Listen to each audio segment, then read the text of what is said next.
Hello বন্ধুরা, আমি রূপা।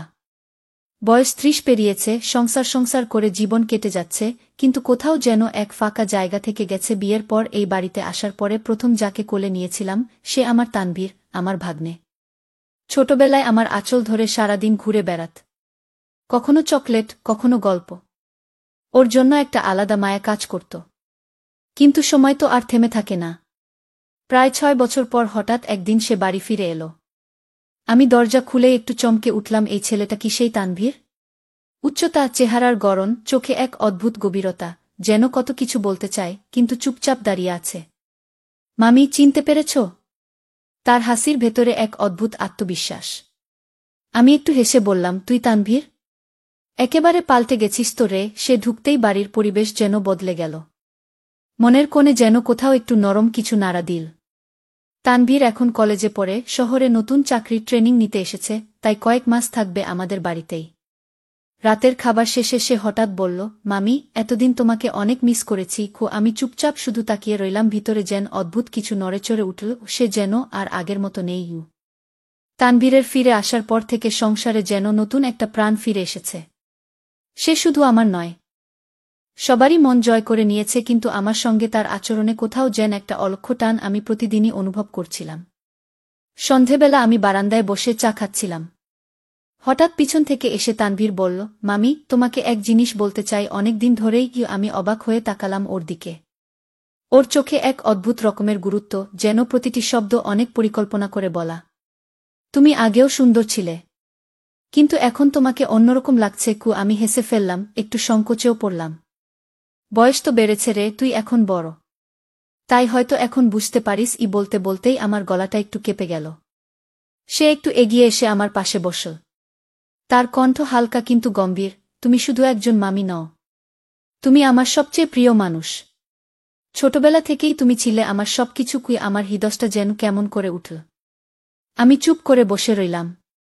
ভিতরে ভিতরে একরকম দ্বন্দ্ব, সমাজের নিয়ম, সম্পর্কের সীমা, আর একটানা এগিয়ে আসা অনুভূতির ঢেউ। সেই রাতে আমি ঘুমোতে পারিনি।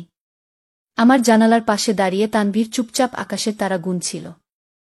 আমি শুধু নিজেকে প্রশ্ন করছিলাম, ও কি শুধু ভাগ্নে, নাকি কোনো অজানা অনুভবের নাম?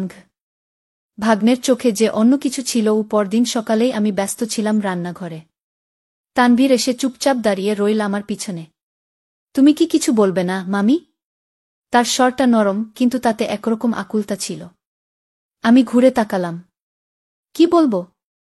তুমি যেটা বলেছ সেটা শুনে আমি তো এখনো ঠিক বুঝে উঠতে পারিনি। তানভীর হঠাৎ আমার হাতটা ধরল।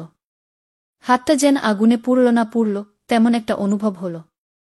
আমি জানি সমাজ কি ভাবে দেখবে, কিন্তু আমি তোমাকে একজন মানুষ হিসেবেই ভালোবেসে ফেলেছি, মামি। এটা কোনো খেয়াল না, এটা অনুভব। আমি চোখ নিচু করে বললাম, তুই আমার ভাগ্নে, তানভীর।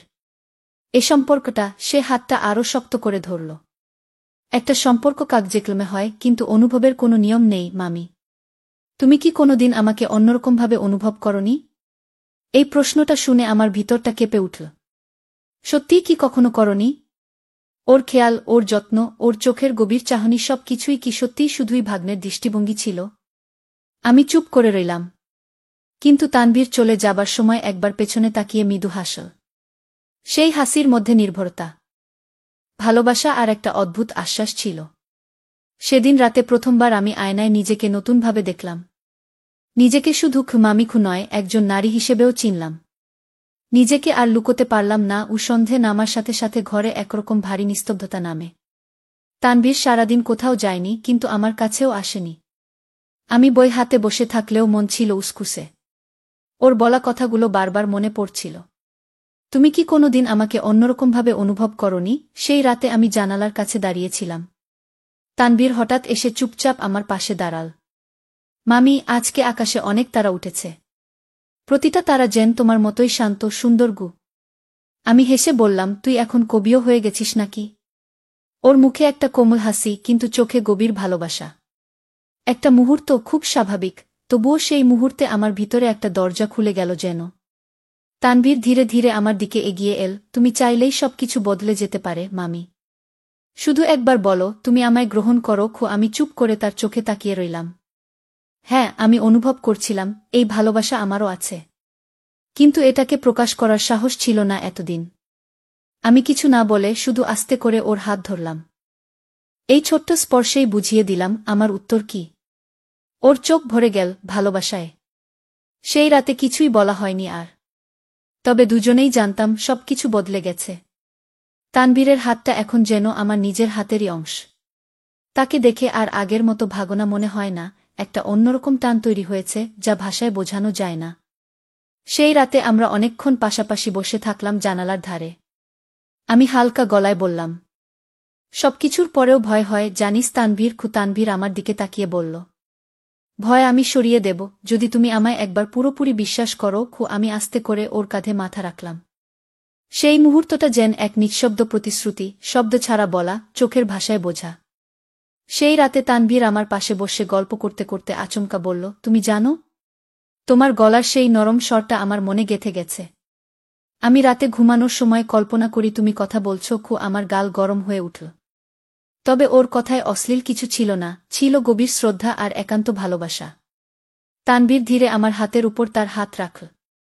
কোনো তাড়াহুড়া নয়, কোনো দখলদারি নয়, শুধু একটুকরো কোমল অনুভব।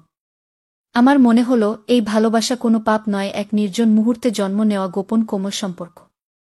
সেই রাতে তানভীর বলল, তুমি চাইলে আমি শুধু তোমার হয়েই থাকব চিরকাল। আমি কিছু বলিনি, তবে আমার নীরব সম্মতি আর চোখের জলেই ওর উত্তর হয়ে উঠল। এক অন্যরকম সম্পর্ক, নাম না থাকা ভালোবাসা। তানভীরের সঙ্গে আমার সেই গোপন অনুভবের দিনগুলো ধীরে ধীরে পিছনে পড়ে গেল। সময় যতই এগোতে থাকল আমরা বুঝে গেলাম কিছু সম্পর্ককে নাম দেওয়া যায় না, তবে তা মিথ্যাও নয়। তানভীর শহরে চলে গেল তার পড়াশোনার জন্য। চলে যাওয়ার আগে শুধু একটাই কথা বলেছিল, তুমি যেখানেই থাকো আমি তোমার ভেতরে থাকব। শব্দহীনভাবে আমি ছাদে উঠে আকাশ দেখতাম। একটা তারা দেখলেই মন বলত ওটাই হয়তো তানভীর। আমাদের গল্পের কোনো সামাজিক স্বীকৃতি ছিল না, তবু তার অনুভব, স্পর্শ, ভালোবাসা সব ছিল নিঃশব্দ তবু পূর্ণ। আজও আমি মাঝে মাঝে সেই পুরনো ছবি দেখি, যেখানে তানভীর হেসে আছে আর আমি পাশে বসে আছি, দূরত্ব বজায় রেখে, কিন্তু মনের সবটুকু দিয়ে জড়িয়ে। এই গল্পটা কেউ জানে না, জানার দরকারও নেই। কারণ সব ভালোবাসার সাক্ষী হতেই হয় না, কিছু অনুভব শুধু মনের গভীরেই সুন্দর থাকে। তো বন্ধুরা, ভিডিওটি ভালো লাগলে কমেন্টে জানাবেন। এই রকম ভালোবাসার গল্প শুনতে চাইলে চ্যানেলটা সাবস্ক্রাইব করুন এবং পাশে থাকুন আর আপনার বেল আইকনটা বাজিয়ে রাখুন, যাতে নতুন ভিডিও আপলোড করা মাত্র আপনারা দেখতে পারেন।